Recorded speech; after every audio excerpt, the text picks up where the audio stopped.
Well, we're very pleased to be joined on the Run 247 sofa now by Joe Thomas. Joe is a top 800-metre runner from Wales, from Cardiff, I believe. Really had a fantastic breakthrough season earlier this year, particularly through the indoor season. We're going to have a chat to Joe about that now, find out a little bit more about his racing, about his background, future plans, and what he's up to here at the show. So Joe, firstly, thanks for joining us. Really had a fantastic start to the season, as we mentioned there.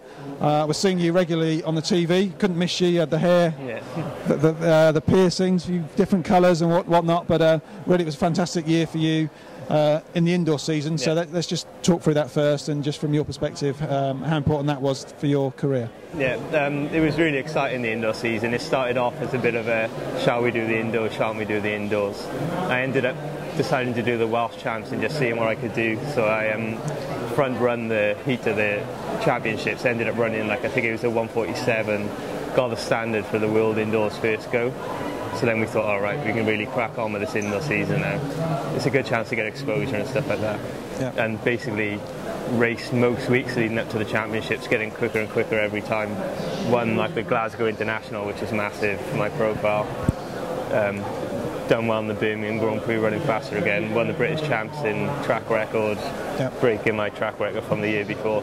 So it's all going really well. Went to the World Indoor Champs and picked up an injury in the heat, which kind of put me out then for the next 4 or 5 weeks, which kind of put me out for the whole summer, so it was really annoying. Yeah, so this obviously we know that runners get injured, but obviously when it's your career and that's the main thing you're doing, its impact is a lot greater. So how do you deal with that contrast between being, as you were at the beginning of the year, you're going week after week, race after race, PBs, great performances, and then all of a sudden injury in what was going to be your biggest event at that point in the season, then you can't run. How tough is that to deal with?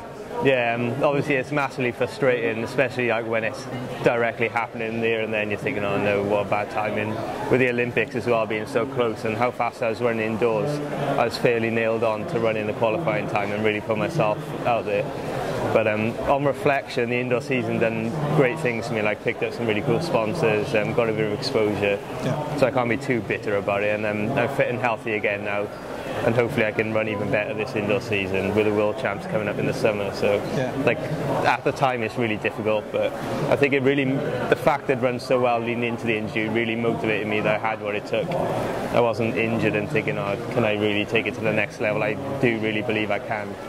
So it's just being a bit more smart, training, listening to my body, and just taking it each day by day, really. Yeah. Obviously, we had a fantastic summer of sport generally. A little thing called the Olympics went on, and that was something that you weren't able to, compete in, but really even put in the trials, whatever, to try and compete in that. Yeah. How much of a frustration was that, but on the other side, a motivation for future years, because obviously you're still a very young athlete, and there's potentially, at least a couple of Olympics, I would imagine, ahead of you, all being well over the next 4 and 8 years. Yeah, I think the age thing was a big factor. The fact that I've got at least another Olympics, maybe 2 in me, with the World Champs now coming up this summer, but before that I've got the European Indoors. There's always 2 majors a year to target, so you're never waiting that big 4 years like some sports. And frustration wise, obviously I was frustrated I was injured, I was missing out, but in terms of watching the Olympics, I don't really watch much athletics anyway, so that hasn't changed. So I wasn't watching the TV and thinking, oh no, I wish I was there, because to be fair, I don't follow the sport. My interest and stuff are in music and stuff like that. So that made it a bit easier. I think it would have been really hard if I was crazy obsessed with the sport, watching it going on and thinking, oh no. So tell us a little bit more about that then, the music and stuff. Obviously you probably look more like you're from a rock band than an athlete, and to some extent you talked about exposure before. That's probably been a great thing for you. The winter just gone, because as a public watching, it's always good to be able to go, oh, I recognise that guy with the piercing or the hair or whatever. So what's your musical interests and backgrounds? I just think growing up, I've always been into sport. I played football and rugby as a child and stuff, but my big interest have always been in music, culture and stuff. I go to a lot of gigs, and I guess that's where my image has come from. And lucky enough, like music and athletics don't normally go together massively, but they don't really interfere with each other either. So I've been able to just carry on my normal character, I guess, but running fast as well. So as I've got better at athletics, I haven't really changed my image or anything. I'm still like the same as I was as a child. So it's probably also good to have something, a key interest outside of the sport, a sport which can potentially become all-consuming. When you get injured, it potentially feel like the whole world's falling down. When actually, if you've got some other elements to your life, it's not like everything's gone. Yeah, I do think like athletics is one of them sports you can easily become obsessed with. You're doing it a lot of time every day. You're putting like basically everything you do, you're thinking like, oh, like everything I do in the day, I'm thinking, oh, is that going to tire me out for tomorrow? So you can become like pretty obsessed with it. But music fits quite well. Like it's quite a relaxing to do. Go to gigs quite a bit. Not so much now because obviously training really hard and stuff.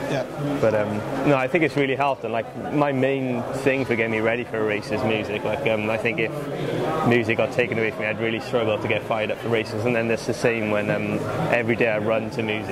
Like I couldn't imagine going for a run without listening to music. So I think they really fitted in nicely together. So obviously you had that injury. You talked about it briefly before we came on camera. The plantar fascia ripped away from your foot. Whereabouts are you with that now? Are you now managed to, with these months that have passed, over that and now back and confident and ready to, again, indoor season is going to be coming up fairly soon and be ready for that? Yeah, it was a bit of a long injury. Like first of all, as you said, I had a big problem with my fascia plantar. That took ages to clear up. I got the all clear to start running again, but it was still playing up and it was sore. Had to start back running because obviously Olympics are coming up really soon.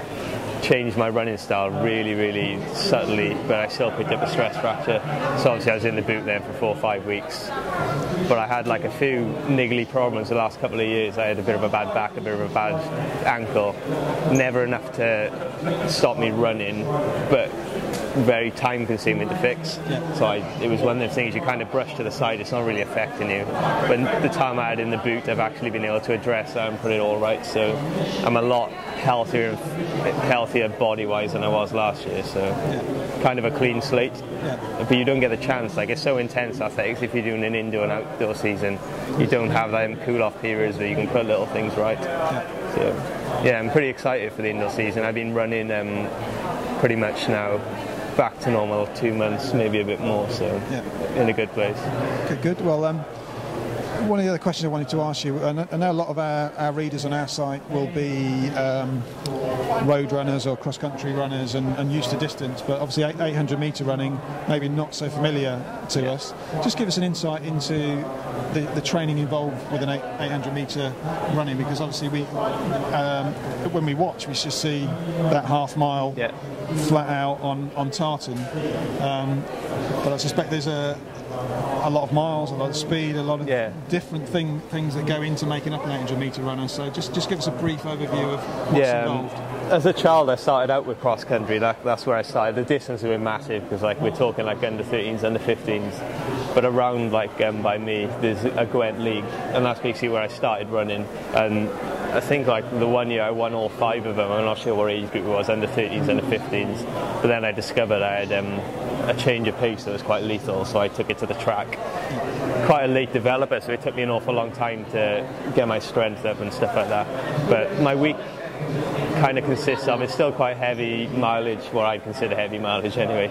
We do, every day I'll do like a 45 to 60 minute run. I do 2 track sessions a week. During the winter they tend to be 1500 metre orientated, even though I wouldn't race 1500 metres often. It's just to build up some resilience to over distance work.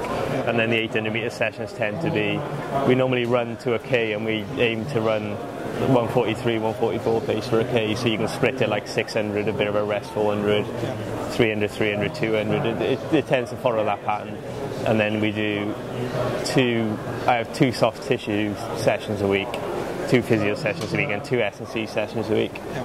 They're not weight-based because I'm quite strong for what I need to be for 800 metres, so they tend to be more on being able to handle the load of the running load. So we tend to do quite a lot of body weight exercises like squats, basically injury prevention techniques.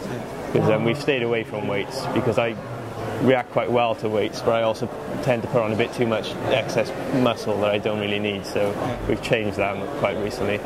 But yeah, I do at least 1 or 2 sessions a day. One normally 60-minute run, as I said, and then drop in the track sessions.